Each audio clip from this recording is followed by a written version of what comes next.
Alors, les étudiants du DESS en éco-conseil invitent toute la population et la communauté étudiante à assister au rendez-vous annuel sur le développement durable.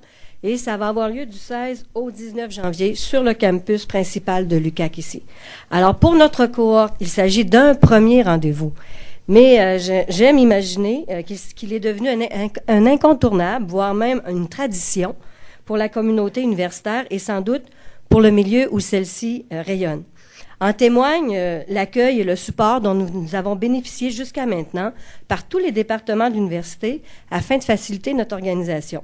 Alors que ce soit les affaires publiques, les services graphiques, les services informatiques, les services aux étudiants, les services immeubles et équipements, l'association étudiante, les médias internes, la cafétéria, bref. Alors comme vous le voyez, la réussite à ce jour de notre événement et des événements précédents est basée sur un travail de coopération et de synergie. Alors, ça nous amène à notre thème principal, qui est de coopérer pour durer. En effet, la semaine qui arrive sera riche en activités et aura pour but de démontrer que l'aspect du développement durable passe nécessairement par la coopération. Alors, nous souhaitons que la conception du développement durable englobe non seulement des préoccupations environnementales, mais une manière de faire, de concevoir le développement, de progresser, bref, une manière de nous relier les uns aux autres afin de concevoir, de créer du neuf, mais du neuf viable. De plus, coïncidence ou pertinence, l'UNESCO a proclamé l'année 2012 Année internationale des coopératives. Alors, entre nous, ce n'est qu'après coup que nous avons découvert ce fait-là, et non dans le but d'obtenir des subventions. Alors, j'aimerais voir avec vous plus en détail le déroulement de l'événement que vous retrouverez également dans votre pochette. Alors, d'abord, la campagne de sensibilisation du 16 au 18 janvier a pour thème « Coopérer pour un monde plus vert, plus solidaire, plus juste et plus libre ». Alors, toutes les activités proposées sont en effet le reflet de ces 4 valeurs, tant par leur contenu que par la façon de faire et d'apprendre. Le lundi vert, alors, débute par des ateliers portant sur l'agriculture urbaine et la présentation du projet Carbone Boréal, qui nous inspire d'ailleurs pour notre événement carboneutre. Personnellement, je vous donne rendez-vous pour un lundi noir, car je donne l'atelier sur le lombric-compostage. Le mardi solidaire vous propose une soirée cinéma-débat avec le visionnement du film Visionnaire planétaire de Sylvie Van Brabant, en compagnie du principal protagoniste, Michael Rioux, qui donc nous fera l'honneur d'être parmi nous et pour animer ce débat. De la nacelle suspendue au-dessus de la rivière en contestation à son harnachement, à l'auditorium de l'UQAC, je vous invite à venir suivre le parcours de cet homme inspirant pour toutes les générations. C'est vraiment une opportunité à cultiver l'optimisme qui nous est offert gratuitement. Mercredi, toute la journée, un salon de la coopération comprenant une vingtaine de kiosques d'organismes d'ici engagés dans le développement durable se tiendra dans le centre social. Alors, des animations en direct par les bonimenteurs du Québec, ce sont des spécialistes en intervention théâtrale dans l'espace public. Alors, ces bonimenteurs viendront perturber joyeusement la quiétude du salon et démolir la maxime « à beau mentir qui vient de loin ».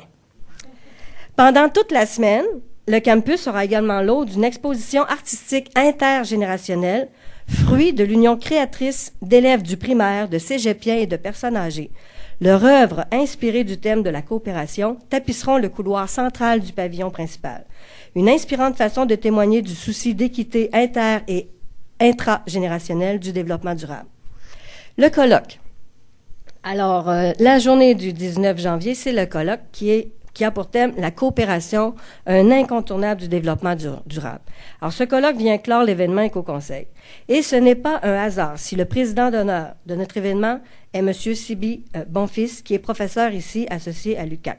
Son expérience terrain de coopération acquise lors de ses participations à des sommets internationaux d'envergure, comme représentant de la francophonie, en font un intervenant plus que pertinent pour nous entretenir sur le thème de notre colloque. Sa complexité, sa pertinence et sa continuité dans les débats contemporains. Cette réflexion de partage et de réflexion entend contribuer dans un dialogue participatif à une vision plus nette de ce qu'est le développement durable, de sa complexité ainsi que de la nécessité de la coopération pour sa mise en œuvre. Alors, il y aura conférences, il y aura panel, des ateliers et même un forum ouvert pour atteindre tous ces objectifs-là. Alors, comme je l'ai dit, la conférence sera assurée par notre président d'honneur, M. Sibi Bonfils. Le panel et les panélistes, nous allons avoir M. Daniel Roussel, qui est directeur à la Fédération des caisses des jardins du Québec. Nous aurons M. Jean-François Aubin, qui a été responsable des relations internationales du chantier d'économie sociale. M. Gérard Tremblay, directeur général de Coder 02. Mme Martine Bourgeois, qui est directrice du Centre de solidarité internationale du Saguenay-Lac-Saint-Jean. Et M. Simon-Olivier Côté, président de la coopérative de solidarité verte.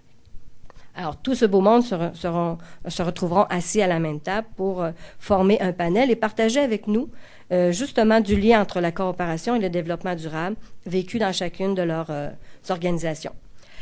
Suivra des forums et des ateliers. En fait, les participants au colloque découvriront une nouvelle formule, la formule forum ouvert, qui, en plus des ateliers proposés par les organisateurs, leur offre aussi l'opportunité de proposer et d'animer un atelier de leur propre chef.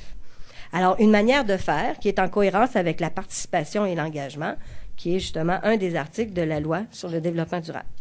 Un événement qui sera, nous l'espérons, le plus éco-responsable possible. Alors, il se veut carboneutre.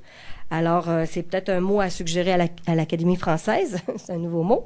Pour atteindre ces objectifs, une attention particulière sera portée à la réduction à la source des déchets et à la compensation des gaz qui seront tout de même émis via le projet Carbone Boréal, alors qui plante l'équivalent en arbres, c'est-à-dire 7 arbres pour 1 tonne de GES, de CO2 émis dans l'air. Alors, si vous souhaitez en connaître plus sur notre programme, voire même vous inscrire, nous vous invitons à consulter notre site web que vous retrouverez dans la pochette. C'est tout simple, c'est événement éco-conseil à lucac.ca. Je vais laisser aussi le bénéfice à M. Villeneuve de vous parler du 10e anniversaire du programme qui aura lieu le vendredi 20 janvier aussi, au sein même ici de l'UQAC. Alors voilà, merci beaucoup de votre attention.